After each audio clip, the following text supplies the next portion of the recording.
Hello everybody, welcome back. This is Asura at Asura MBTI, and today's video is going to be on the ESFJ and the ENFJ, the caregiver/provider and the harmonizer/teacher.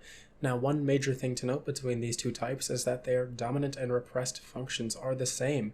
The main difference between them is their secondary and tertiary functions are different, and that's going to affect the decision-making process. And I'm going to talk about that. Let's go ahead and get started. As usual, we're going to start off by discussing the cognitive differences between the two types. The ESFJ has dominant extroverted feeling, secondary introverted sensing, tertiary extroverted intuition, and repressed introverted thinking. The ENFJ has dominant extroverted feeling, secondary introverted intuition, tertiary extroverted sensing, and repressed introverted thinking. Let's go ahead and get started with the ESFJ. Now, the big thing to remember with the ESFJ, and this actually goes for the ENFJ as well, is their keyword is going to be harmony. Extroverted feeling as a dominant function is going to lead these two types to be very harmonious. And what this means is they're going to want to engage and interact with the feelings and people of the world around them. They want to be where the people are. They are going to live off of the positive energy from other people. And in return, they're going to be usually very positive people themselves. Now, one thing that can be said of these two types is that they're going to be very easy and expressing with their emotions, whether good or bad. This can sometimes lead the extroverted feeling dominant types to be very outgoing even when they're sad. They're going to be the ones who are usually more likely to cry openly or around other people or get angry. Now, usually these types are not the type to stay angry because, again, their goal is harmony. They want to maintain the relationship. This is very important to the extroverted feeling types.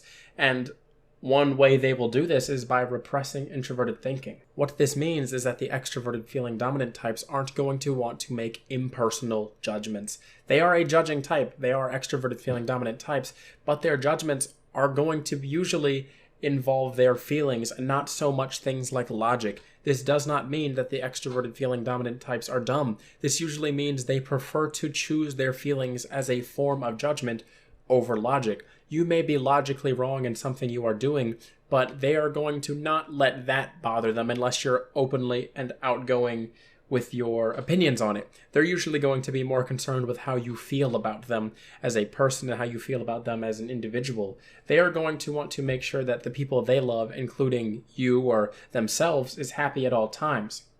And introverted thinking is famous for being robot-like. It's very impersonal and involves a lot of logic, and you can't always harmonize if you're going to introduce logic into every conversation you have. So this is why extroverted feeling dominant types at a younger age learn that if they choose to not always incorporate their logic or understanding into their conversations and lives, they're going to harmonize a little bit easier. Let's go on ahead and move to the introverted sensing and extroverted intuition of the ESFJ. Now, this introverted sensing in the ESFJ is going to usually lead them to be very grounded to reality. They're usually going to be very family and friend focused, maybe even more so than the ENFJ, because the ESFJ is very focused on what they currently have and what they have experienced in the past. They want to make sure that things go and harmonize the way that they have experienced it in their life before. I have heard people say that introverted sensing is related to tradition, and while this can be true, introverted sensing types are usually more likely to adapt and go along with tradition. It is not always true. They're going to be more so concerned with what they as an individual have experienced and stored in their introverted sensing. And for a lot of ESFJs in life, this is very family orientated. And this again, is going to lead them to want to harmonize and relate to what is in their life. And this is different in maybe the later years when extroverted intuition begins to develop and mature, because in later years, or whenever extroverted intuition develops, they're going to be a little bit more explorative. Now, they're not going to be as idea-based as, say, an ENFJ with introverted intuition. These ideas are usually going to be focused on what they as an individual enjoy, and less so with making a change in their environment. Alright, let's go ahead and move on to the ENFJ. Now, I'm not going to spend a whole ton of time discussing extroverted feeling and introverted thinking again, because just as the ESFJ does, the ENFJ prefers to harmonize with extroverted feeling over maybe making some impersonal decisions, some robotic decisions with introverted thinking. When it comes to the differences between the two types, the ENFJ has introverted intuition, and what this is going to mean for the ENFJ is they're going to usually be very idea-based. Introverted intuition spots the world around it and then interprets the world around it. It's going to see an event and spot the similarities and differences with that event and the rest of the world. Instead of comparing it to what it already knows, like the ESFJ with introverted sensing, the introverted intuitive ENFJ is going to wonder where that event or thing is going. And this is going to lead them to be very idea-based when it comes to the future. They're going to usually be ones who are dedicated to making changes in the world around them. And that's a big thing to note with the ENFJ. Introverted intuition is usually supporting of their extroverted feeling. They're going to want to think of new creative ways on how they can help harmonize the world around them. And this is why you see ENFJs like Martin Luther King Jr.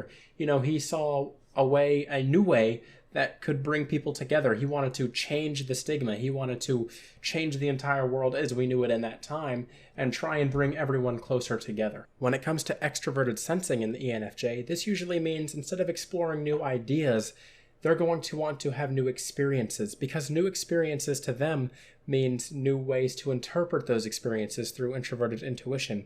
You might find ENFJs are more likely to do things that are unconventional than the ESFJ, because ESFJs are usually very ground to what is. You might find ENFJs in their younger years partying. You might find them going out with friends, doing wild, adventurous things that allow them to harmonize with the world around them, that allow them to experience the feelings, the joy of the world that they are in. And that is very important to both the ESFJ and the ENFJ. They both want to experience the happiness and feelings of the world that they know and the people they love. To summarize the differences between the two types, the ESFJ has introverted sensing to back up their extroverted feeling. They're usually going to be very ground to reality and what they currently have. In their later years, they might explore more things that are new to them with extroverted intuition, but are usually going to be focused on what they are trying to maintain, their family, their relationships, their friends. The ENFJ, on the other hand, is usually going to be a little bit more idea-based, and this is why you see ENFJs usually in positions such as teachers, because while they enjoy harmonizing with the world around them, they also want to improve upon what is already there. They usually see the potential of other individuals and want to create and further the happiness of the people they meet. Alright, that's all the time I have for this specific video. If you have any suggestions, comments, or, anything you want to say about the video, please let me know. I'd love to hear from ESFJs and ENFJs about this video. If you're an ENFJ yourself, I have an ENFJ and INFJ difference video. You might like to check that one out as well. Alright, that's all I have. This is Asura at Asura MBTI. Have a good one.